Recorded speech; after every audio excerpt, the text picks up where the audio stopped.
Assalamualaikum warahmatullahi wabarakatuh. Saya Cassandra Putranto. Sekali lagi kita bertemu di episode berikutnya dari The Psychology Behind dengan tamu yang sangat luar biasa. Seorang pemenang dari pemilihan Miss Chinese Indonesia tahun 2024. Mari kita ketemu dengan Irene Halim. Yeay!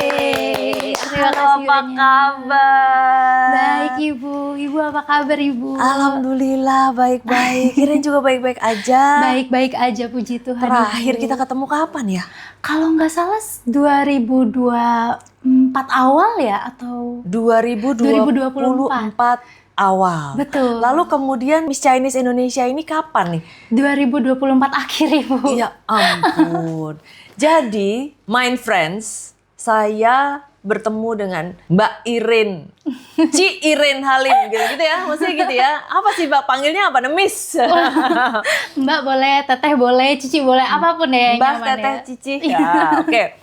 Jadi saya terakhir bertemu dengan Irene Halim yang sangat luar biasa ini di tahun 2024 awal. Betul. Dan ternyata hanya dalam kurun waktu kurang dari 1 tahun, di tahun yang sama Irene berhasil memenangkan ajang kompetensi yang cukup bergengsi di Indonesia, yaitu Miss Chinese Indonesia. Ya, Juara 1, yeay!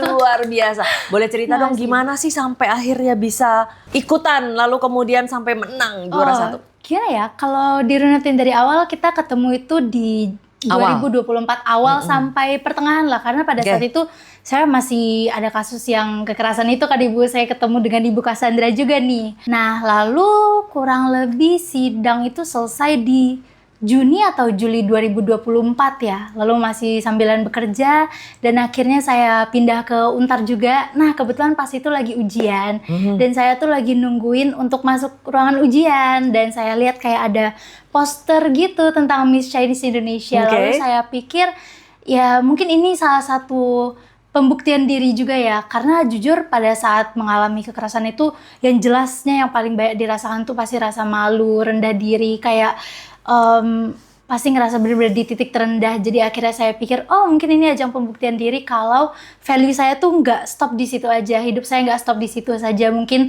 ini bisa jadi menambah kepercayaan diri saya lagi, belajar lagi lebih banyak, dan akhirnya saya ikut. Dan selama karantina kurang lebih 7 hari, ya tinggal ngelakuin yang terbaik aja sih Ibu, dan puji Tuhan ya. Tuhan kasih kesempatan untuk aku bisa menang dan ya udah jadi jalanin tugasnya dengan percaya diri juga. Jadi karantina itu 7 hari. Betul. 7 hari 7 malam. 7 hari 6 malam. 7 hari 6 malam. Iya, Ya betul. kan? Dan itu berarti sebagaimana ajang kompetisi lainnya, mulai dari mungkin tampilannya, pakaiannya, kemudian ada materi-materi gitu ya. Betul. Ya kan pastinya, lalu kemudian ada diuji, ada talent show, Betul. ada mungkin komunikasi, kemudian ada tesnya semua gitu ya. Betul, Nah itu betul, semua dijalanin sampai akhirnya tentu dengan nilai yang baik akhirnya menang dan juara. Iya. Luar biasa. Puji Tuhan. Jadi betul-betul Tuhan sangat baik ya Iya betul Ibu. kepada siapapun yang memang ingin berusaha. Betul. Jadi saya mengundang karena Irene ini adalah generasi muda yang berprestasi, mahasiswi Universitas Tarumanegara, Fakultas Hukum ya. Betul, Fakultas Hukum. Sekarang Ibu. berarti semester? Sekarang di 7 lagi magang, dan tahun ini semester ini nanti bakalan jalanin skripsi Ibu. Wow, luar biasa. Jadi udah mau selesai ya.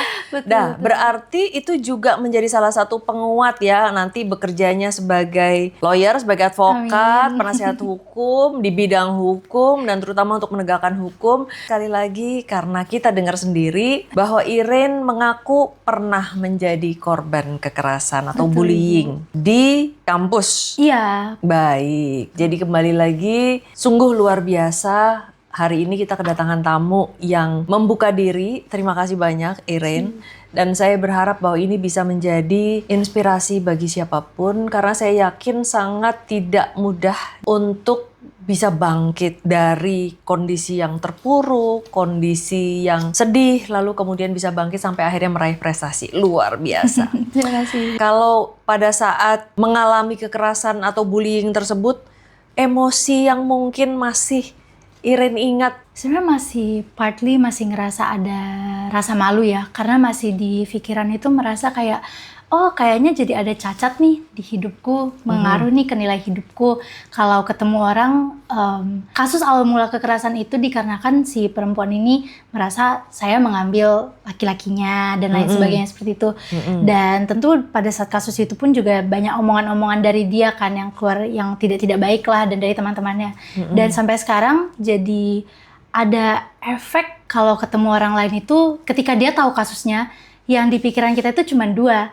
Apakah dia ini tahu kasus itu sebagai akunya korban atau dia tahu aku dari cerita si pelaku. Prasangka dia itu ke aku itu sebagai orang yang buruk atau enggak. Dan itu jadi mempengaruhi gimana aku bersosialisasi sama orang-orang lain.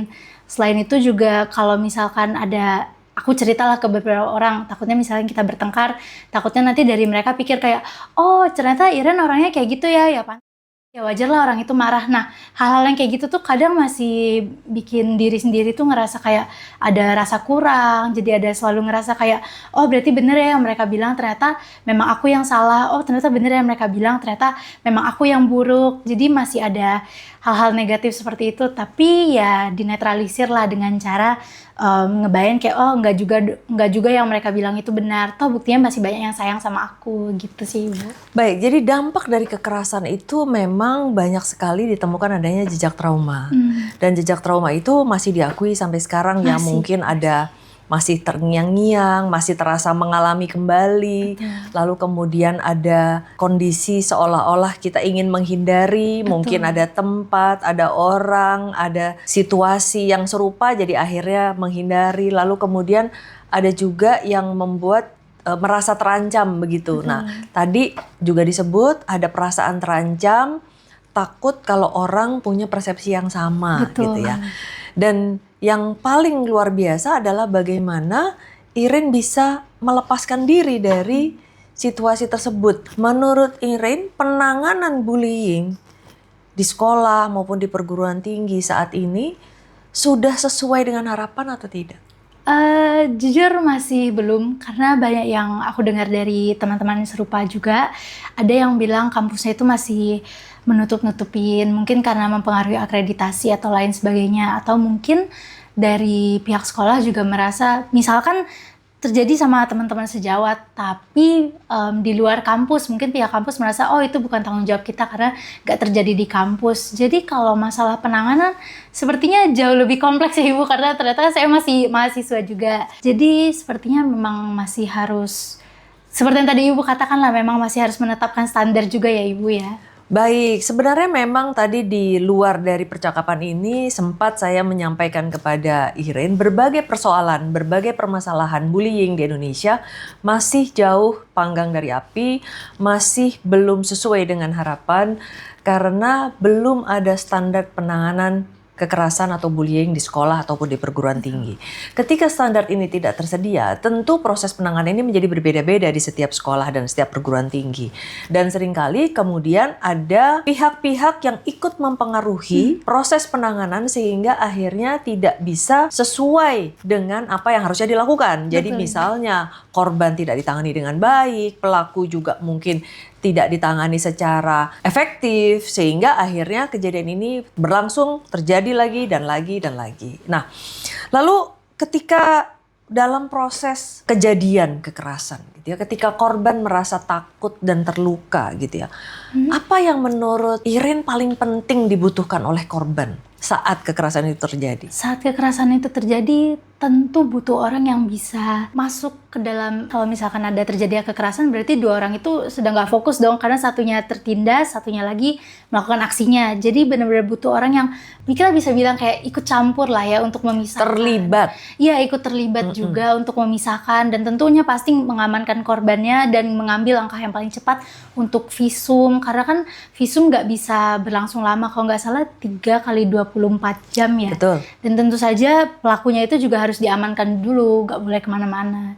Jadi benar-benar harus ditangani secara hukum sih Ibu. Baik, kembali lagi sebenarnya standar penanganan kekerasan itu sudah ada ya, baik di Kementerian Kesehatan maupun mungkin di LPSK. Tetapi karena belum diterapkan di sekolah dan di perguruan tinggi, ini yang menjadi persoalan gitu Iya, ya. betul. Standarnya ada, yang seharusnya bisa diadopsi gitu. Bahwa tentu saja ketika ada laporan korban tidak bisa berdiri sendiri. Iya. Karena memang kami psikolog forensik harus memverifikasi keterangan tersebut. Gitu ya. Undang-undang kita pun menetapkan bahwa laporan kekerasan atau kekerasan seksual harus didukung dengan adanya bukti lain. Betul. Tadi disebut visum. Betul. Gitu ya. Nah, ketika korban sedang mengalami kekerasan, tentu jauh dari pikiran mau minta visum. Nah, ini perlu orang yang segera Iya, butuh orang ketiga. bisa untuk mengingatkan, ayo harus visum, harus ada yang nganter, apalagi Betul, kalau betul. kondisinya lemah sekali.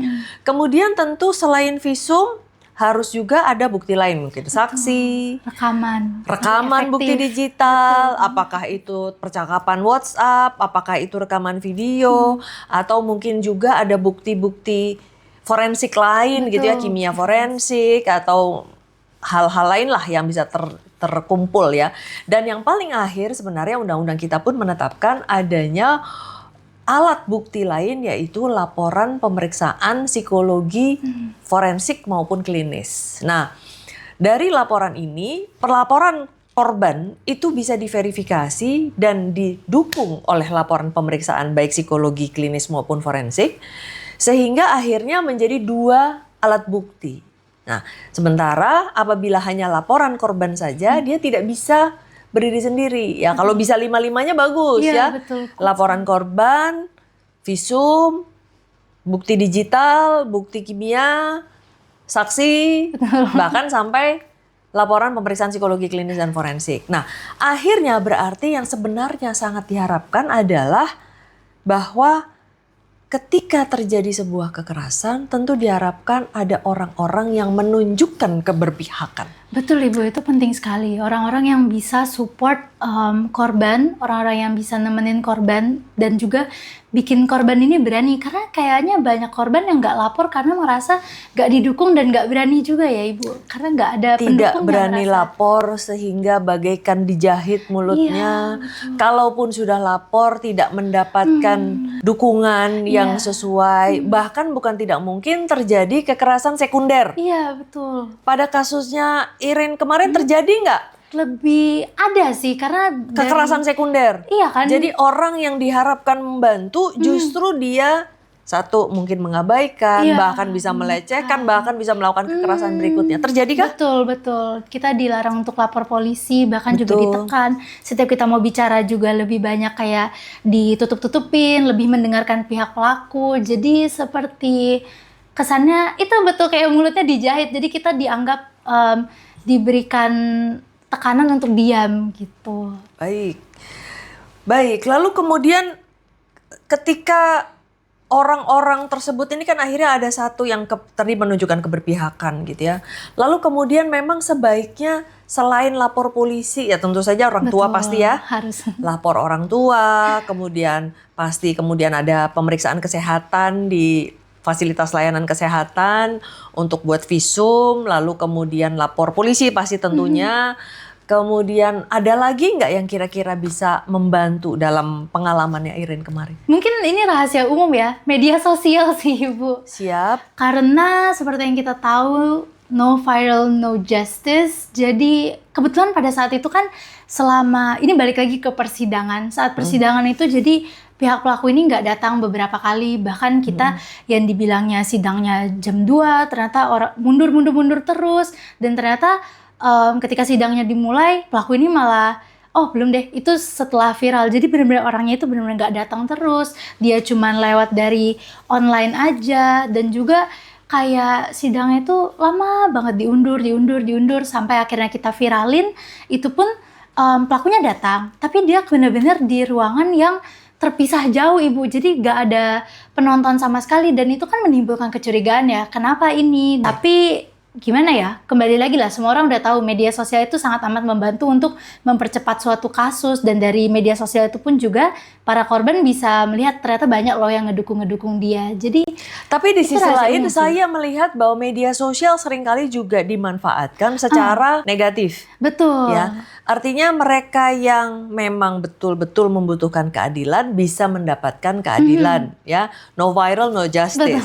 Tapi di sisi lain seringkali viral ini juga disalahgunakan untuk akhirnya membela yang salah gitu. Jadi dia membuat sebuah hoax gitu. Oh, Pernah nggak Iren juga melihat adanya kasus yang akhirnya menjadi berlebihan, lalu kemudian jadi bertolak belakang dari kenyataan yang sebenarnya? Karena sosial media ini sangat berbahaya, bisa memberatkan yang memang salah atau justru menyalahkan yang benar. betul sih. Kayaknya kita pernah lihat kasus tentang Audrey itu yang akhirnya ternyata dia bukan korban ya, atau memang dia korban tapi ternyata nggak separah itu kenyataannya. Jadi memang meskipun media sosial itu penting, tapi penggunanya juga harus bijak sih Bu, harus melihat juga ya kebenaran di belakangnya, yang mana sisi mana yang punya bukti, sisi mana yang cuman ya bikin-bikin hoax gitu. Baik, jadi ini juga menjadi catatan penting bagi Mind Friends. Di era teknologi yang sangat luar biasa, dengan berbagai materi digital yang sangat berlimpah ruah, tentu kita harus selalu mendahulukan rasional. Betul Ibu. Rasionalitas kita sangat penting untuk kita memilah-milah mana materi yang memang sesuai kenyataan, mana yang mungkin sudah ada rekayasa dan manipulasi yang untuk tujuan-tujuan tertentu. Betul.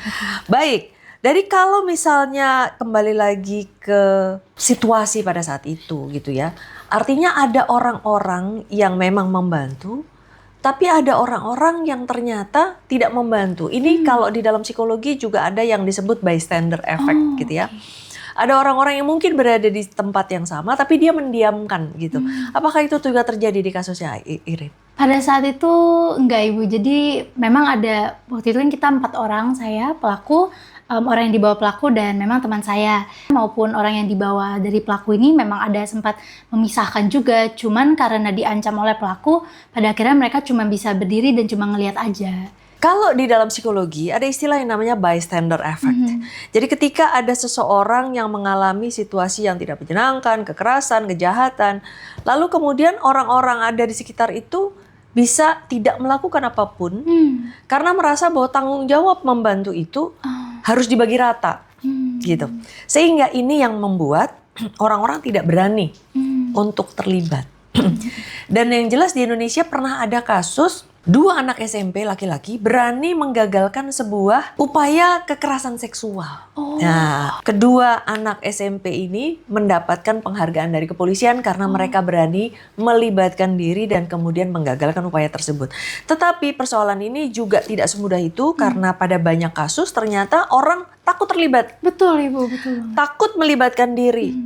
Memang apakah ada juga di antara mereka orang-orang yang kemudian menjadi bystander effect ini, mereka bisa menjadi saksi atau mereka pada saat itu berada di situasi kejadian, tetapi mereka tidak bisa berbuat apa-apa, ya kan? Nah, kira-kira apa ya yang membuat mereka tidak berani terlibat? Mereka sudah berusaha tapi tidak bisa.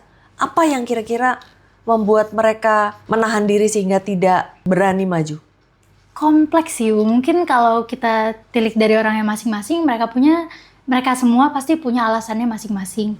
Tapi kalau boleh saya refleksikan dari kasus saya pada saat itu, mereka takut kena dampak yang sama. Kalau mereka berani bantu Iren, kayak misahin itu kena sasaran berikutnya mungkin ya Ibu. Tapi kompleks sih, karena saya merefleksikan dari kasus saya Ibu. Baik, artinya ternyata ada fenomena lain. Betul. Bystander effect adalah orang yang berada di situ menyaksikan tetapi tidak berani terlibat. Iya. Nah, tetapi di kasus ini ternyata bukan bystander effect, melainkan yang bersangkutan juga adalah korban kekerasan dan ancaman. Iya Ibu. Ya kan?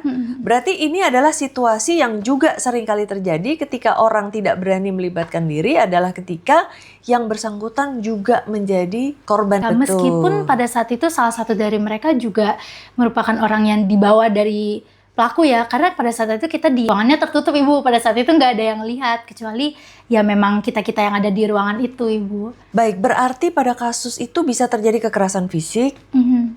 kekerasan psikologis, Iya. kekerasan verbal, Mhm. kekerasan sosial juga karena terus kemudian dibatasi, tidak boleh berteman, tidak boleh ketemu, dikucilkan dan lain sebagainya gitu. Jadi berarti bisa menjadi sangat lengkap sekali kondisi yang saat itu terjadi Betul, ya Ibu. pada banyak orang. Yang berikutnya saya ingin bertanya kepada Irene dari sudut pandang korban secara langsung gitu ya.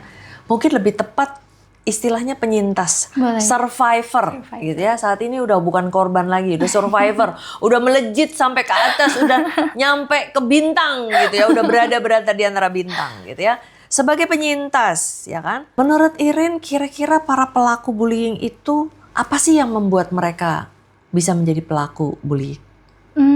Banyak faktor ya Ibu, karena saya nggak bisa bilang pasti ini. Kalau bisa dikatakan, bisa jadi karena mereka merasa adanya perasaan rendah diri, kalah dari orang yang mereka bully, sehingga supaya mereka nggak terlihat kalah banget, jadi mereka membuli orang itu. Mungkin bisa dibilang kayak mereka meredupkan cahaya orang itu supaya dianya bersinar.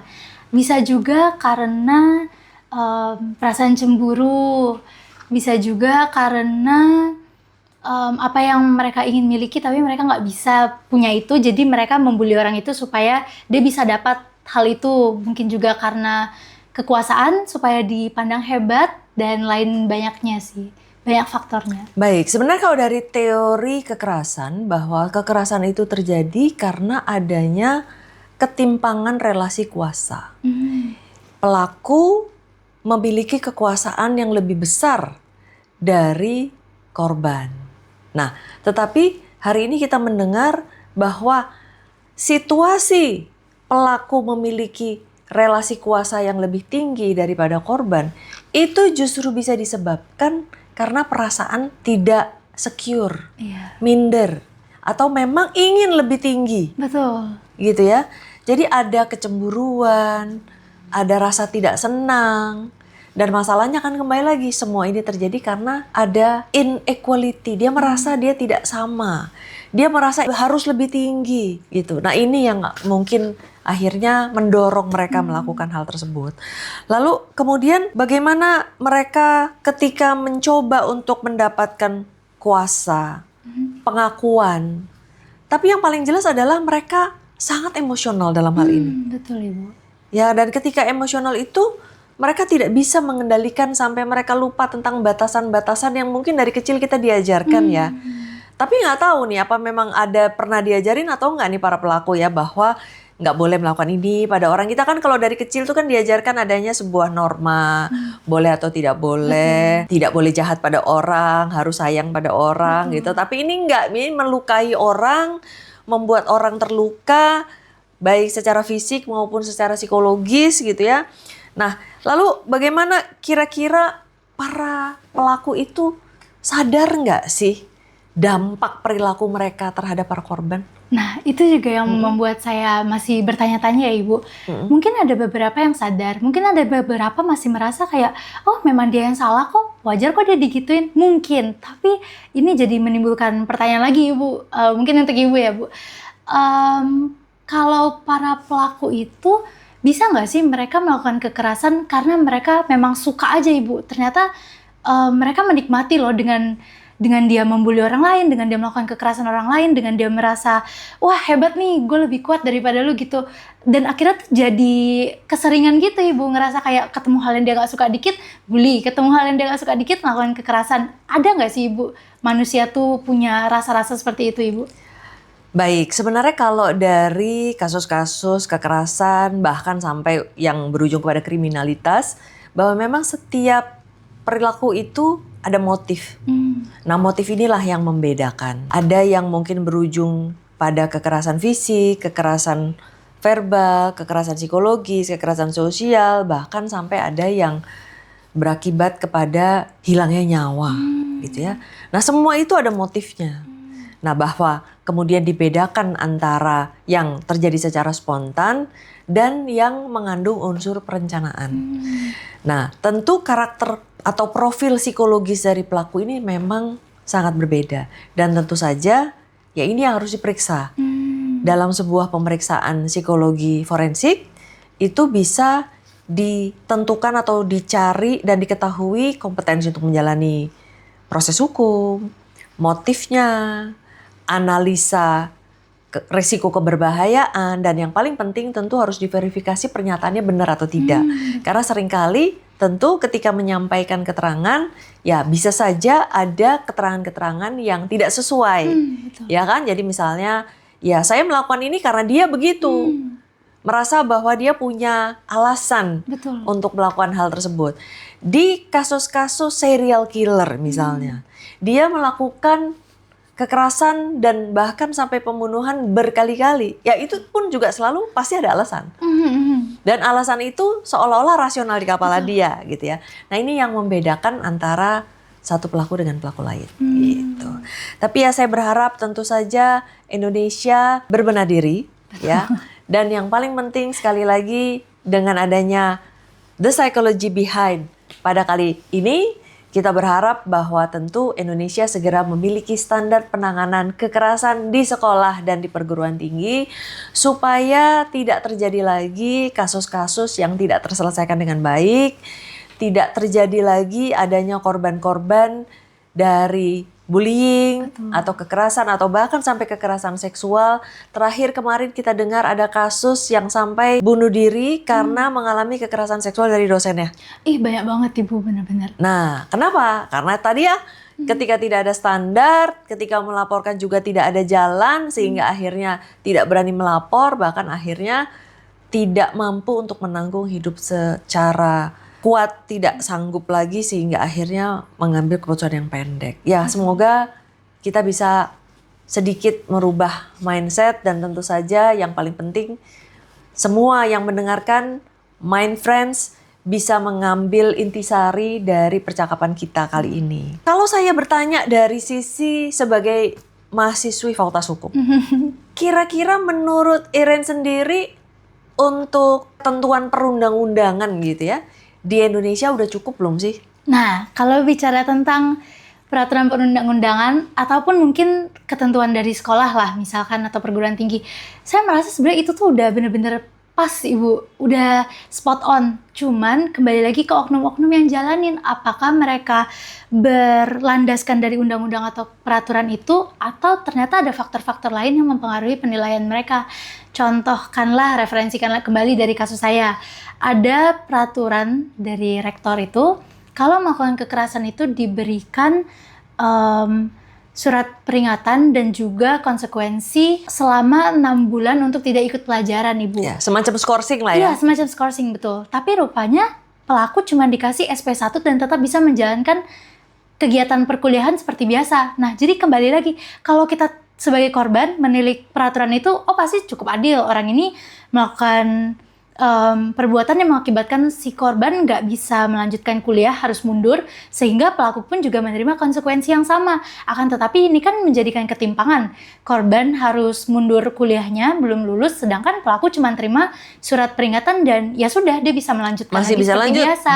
Iya, jadi kalau balik ke peraturan itu udah bener-bener mungkin setiap orang punya pemikiran yang berbeda-beda lah.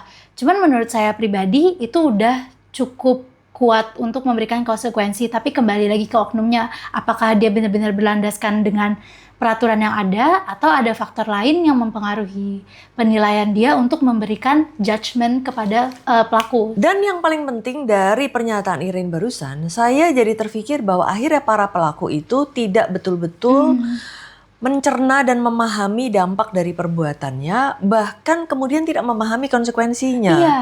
Dan bukan tidak mungkin mereka juga akhirnya jadi melakukan lagi. Dan tentu saja negara Indonesia perlu berkaca ya. Kalau di negara lain nih kebetulan di Korea Selatan gitu ya, sudah ada ketegasan buat mereka yang terlibat bullying, bahkan sampai kekerasan seksual, itu tidak diterima atau dikeluarkan dari kampusnya gitu ya. Nah, di Indonesia sudah mulai ada wacana nih, ada beberapa anggota DPR dan DPRD mulai ingin mengadopsi hal yang sama.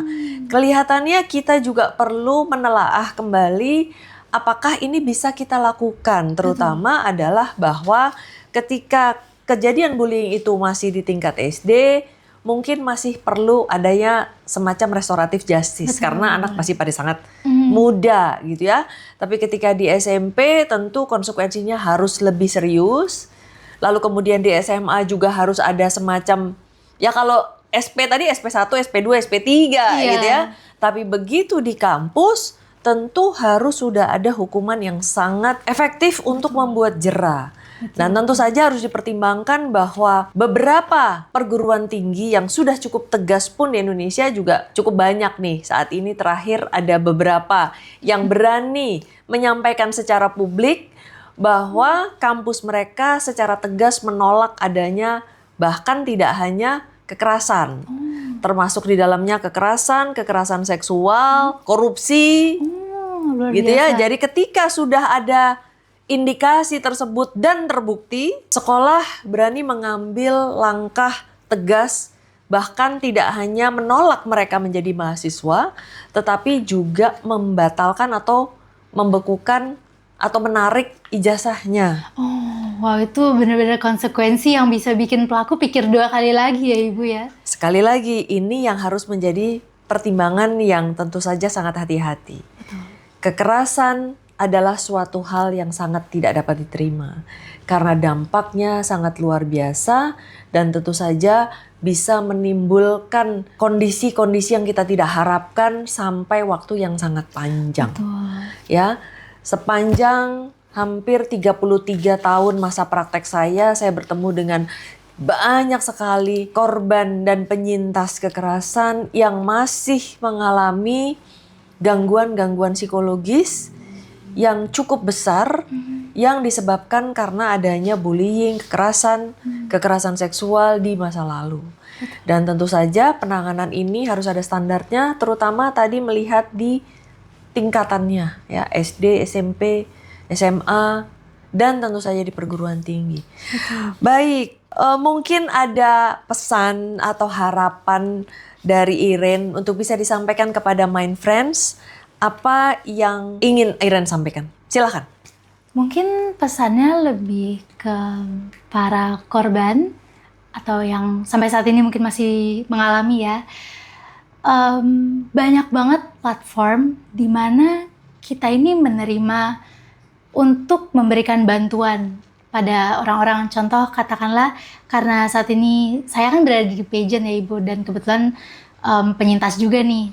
Saya sangat welcome bagi orang-orang yang pengen cerita atau mungkin pengen dibantu untuk memviralkan kasusnya supaya proses hukumnya berjalan lebih lancar. Dan kebetulan saat ini saya juga di law firm, jadi kalau misalkan para korban itu membutuhkan bantuan untuk didukung lah oleh pengacara, ya saya juga welcome. Dan untuk para korban pesannya itu cuma satu, apa yang kalian alami sekarang itu bukan titik akhir dari hidup kalian. Kadang luka itu yang kita alamin bahkan jadi titik balik dari hidup kita yang baru akan dimulai. Jadi mengerti rasanya, pasti sampai saat ini pun juga saya masih berjuang Ibu melawan rasa malu, masih persepsi-persepsi itu, belum lagi masih menerima kata-kata orang. Itu masih saya lalui lah sampai sekarang, masih saya usahakan juga. Kembali lagi, hidup kita itu nggak cuman berhenti di luka itu aja, tapi justru karena luka itulah saya bisa ada di titik yang sekarang ini. Jadi buat teman-teman yang mungkin mengalami hal yang sama, marilah kita sama-sama berpegangan tangan, kita berjuang sama-sama juga buat hidup kita yang bakalan jadi jauh lebih baik di masa depan. Pesannya itu satu lagi, ini yang saya ingat banget dari Ibu Cassandra, waktu kita pertama kali konseling, itu adalah jangan kita pikirkan orang-orang yang menghujat kita, orang-orang yang benci sama kita. Akan tetapi kita harus selalu ingat sama orang-orang yang sayang sama kita. Dan itu udah dari 2-3 tahun yang lalu, saya masih ingat loh Ibu sampai sekarang. Luar biasa. Tepuk tangan dulu dong buat Iren. Yang jelas duet lawyer sama psikolog ini sangat penting gitu ya. Karena kan kembali lagi laporan harus diperiksa dulu sama psikolog. Betul. Diverifikasi dulu. Betul. Jangan sampai pelaku ngaku korban. Iya, ya kan? betul. Nanti yang jadi korban malah dituduh jadi pelaku. Iya, betul. Dan lawyer udah siap ya Ibu membela orang-orang yang mengalami tertindas ini ya Ibu. Jadi memang kita ini duo lah ya Ibu ya. Duo, yeay! Luar biasa. lawyer, psikolog gitu. Baik. Jadi kembali lagi semoga percakapan kita bisa memberikan inspirasi kepada Mind Friends dan jangan lupa tadi catatannya nanti harus disampaikan di sini nih ya. Bagaimana cara menghubungi Irene di sini nih? Harus ada nih. Bagaimana cara menghubungi Irene, cara menghubungi Cassandra Associates gitu ya. Terutama banyak platform. Jadi kayak tadi misalnya untuk psikolog bisa konseling offline, konseling online, kemudian untuk law firm, atau mungkin ada lembaga-lembaga swadaya masyarakat lain yang banyak yang bisa membantu. Tapi ya kembali lagi bahwa para korban ini tentu perlu dukungan, perlu pendampingan, perlu advokasi, dan juga tentu perlu penanganan yang sangat serius untuk bisa memulihkan kembali kondisi-kondisinya supaya mereka bisa melesat kembali dan berada di antara bintang. Yeay! Kita sampai di akhir, saya mengucapkan wassalamualaikum warahmatullahi wabarakatuh. Sampai jumpa di episode The Psychology Behind berikutnya. Bye.